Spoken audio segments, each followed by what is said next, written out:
Reading from Srimad Bhagavatam, Canto 1, Chapter 1, Text 16 by A.C. Bhaktivedanta Swami Prabhupada.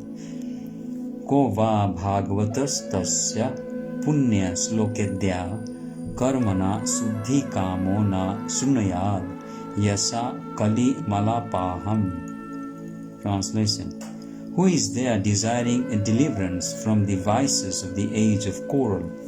Who is not willing to hear the virtuous glories of the Lord? The age of Kali is the most condemned age due to its quarrelsome features. Kali Yuga is so saturated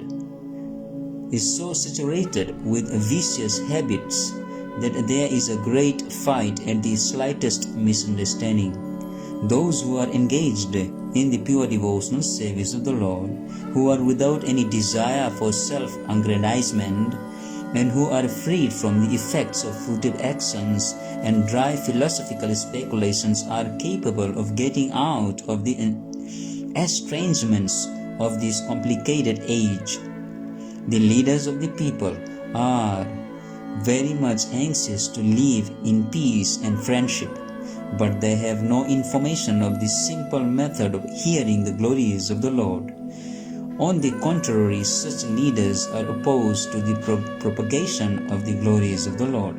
In other words, the foolish leaders want to completely deny the existence of the Lord in the name of secular state. Such leaders are enacting various plans every year, but by the unsurmountable intricacies of the material nature of the Lord, all these plans for progress are being constantly frustrated. They have no eyes to see that their attempts at peace and friendship are failing. But here is the hint to get over the hurdle. If we want actual peace, we must open the road to understanding of the Supreme Lord Krishna and glorify Him for His virtuous activities as they are depicted in the pages of Srimad Bhagavatam. Tasya karmani udarani parigitani suribhi bruhina shradhadhananam lilaya dhata kalaha. His reasons. The personal Baladev, Bhakti Vinod, Siddhanta Saraswati, and many other learned and self-realized souls. These creations, both material and spiritual, are full of opulence, beauty, and knowledge. But the spiritual realm is more magnificent due to its being full of knowledge, bliss, and eternity. The material creations are manifested for some time as perverted shadows of the spiritual kingdom and can be likened to cinemas. They attract people of less intelligent caliber who are attracted by false things. Such foolish men have no information of the reality, and they take it for granted that the false material manifestation is the all in all. But more intelligent men, guided by sages like Vyasa and Narad, know that the eternal kingdom of God is more delightful, larger, and eternally full of bliss and knowledge. Those who are not conversant with the activities of the Lord and His transcendental realm are sometimes favored by the Lord in His adventures as incarnations, wherein He displays the eternal bliss of His association in the transcendental realm.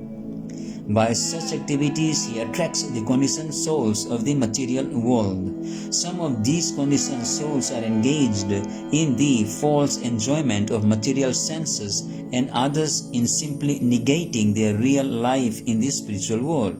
These less intelligent persons are known as karmis or fruitive workers, and jnanis or dry mental speculators. But above these two classes of men is the transcendentalists, known as a Satvata or the devotee, who is busy neither with a rampant material activity nor with material speculation.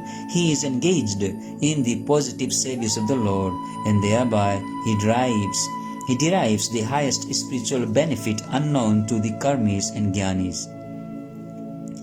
As the supreme controller of both the material and the spiritual worlds, the Lord has different incarnations of unlimited categories. Incarnations like Brahma, Rudra, Manu, Prithu, and Vyasa are all his material qualitative incarnations, but his incarnations like Rama, Narsingha, Varaha and Vamana are his transcendental incarnations.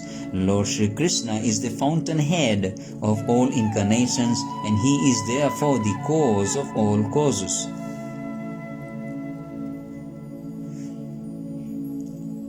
अथा क्या ही हरेर धीमन अवतार कथा सुभा लीला बधा था स्वैरम ईश्वरस्यात्मा मायया.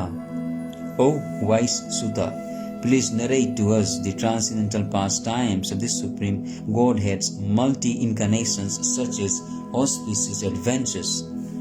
Such auspicious adventures and pastimes of the Lord, the Supreme Controller, are performed by His internal powers. For the creation, maintenance and destruction of the material world, the Supreme Lord, Personality of Godhead, Himself appears in many thousands of forms of incarnations, and the specific adventures found in these transcendental forms are all auspicious. Both those who are present during such activities and those who hear the transcendental narrations of such activities are benefited. Vayam tu na vitrpayama uttama sloka vikrame yacharvatam rasa jnanam sadhu sadhu pade pade. We never tire of hearing these transcendental pastimes of the Personality of Godhead, who is glorified by hymns of praise. Those who have developed a taste for transcendental relationships with Him relish hearing of His pastimes at every moment. There is a great difference between mundane stories, fiction or history, and the transcendental pastimes of the Lord. The histories of the whole universe contain references to the pastimes of the incarnations of the Lord.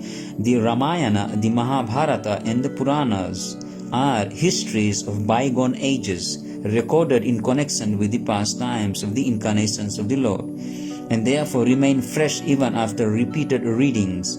For example, anyone may read Bhagavad Gita or the Srimad Bhagavatam repeatedly throughout his whole life and yet find in them new light of information. Mundane news is static, whereas transcendental news is dynamic, inasmuch as the spirit is dynamic and matter is static. Those who have developed a taste for understanding the transcendental subject matter are never tired of hearing such narrations. One is quickly satiated by mundane activities, but no one is satiated by transcendental or devotional activities. Uttama Sloka indicates that literature which is not meant for nescience, mundane literature, is in the mode of darkness or ignorance, whereas transcendental literature is quite different.